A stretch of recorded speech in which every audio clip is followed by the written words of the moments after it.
All of us are well aware that PFI, that is Popular Front of India, has now been banned by MHA, that is Ministry of Home Affairs. But what next? To give it a permanent solution, what step Government of India will be carrying, and is there any way out for the members of PFI to go in appeal? Let's talk to Jayant Umranikar, the former DG Special Operations.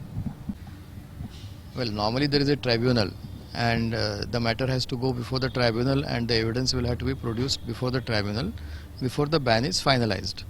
Now, I presume since there were raids, some people have been arrested, some seizures have been made. So I presume that the Government of India definitely has enough evidence to go ahead with the ban, and that's why the ban has come. Now all this evidence will be produced before the tribunal, and finally tribunal will take a decision on the ban. In the notification, it is also been mentioned that members of this PFI once upon a time were members of SIMI organization, which is also banned. Quite possible. Some names appear to be common.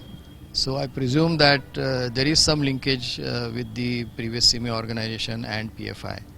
Could you share some points, like while you were in service during your time, what were the activities and what did you notice that you have put forth or shared with central investigating agencies? Well, I will say that there were many activities, and mainly we were reporting about their anti-national activities. I can't really elaborate more than this right at this juncture. Over here, while there are supporters of PFI, they are also alleging that they are being accused wrongly because they are also involved in some good activities, humanitarian activities, may it be the last rites that were conducted during the Corona menace or while there was flooding in Western Maharashtra.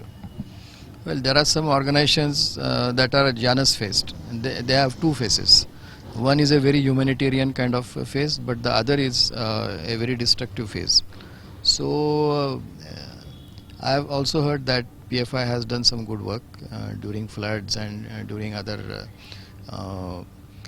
disasters. But I would say that even after doing this, if they are indulging in anti-national activities, the government has to take action against them.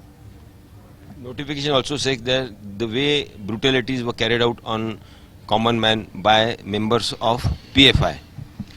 Well, I think somehow that area seems to be more volatile than other areas, and I've also seen reports in the press, people getting chopped off and things like that.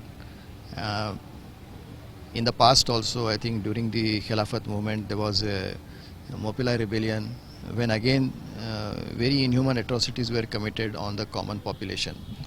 So I presume that is the link probably. There is also mention about PFI members joining ISIS.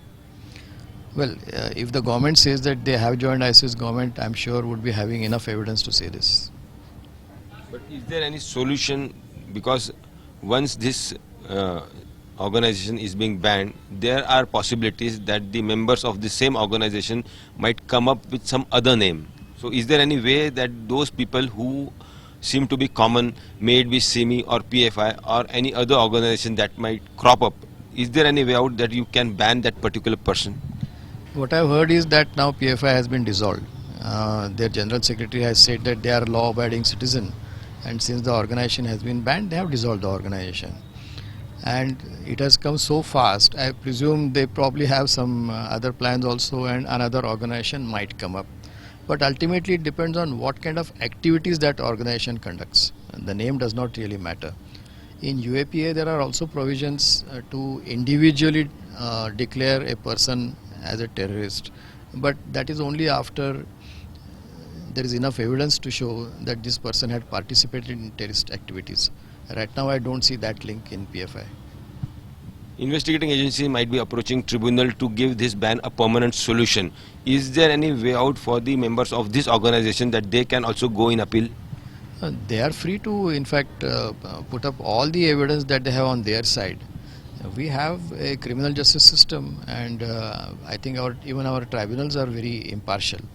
So if they have anything to justify what they have done, they have absolute right to go to the tribunal and present that.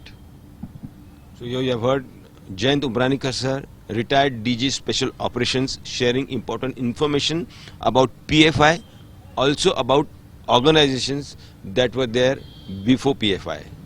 With Cameron Gopal Harnage is Pankaj Khelkar in Pune for India Today.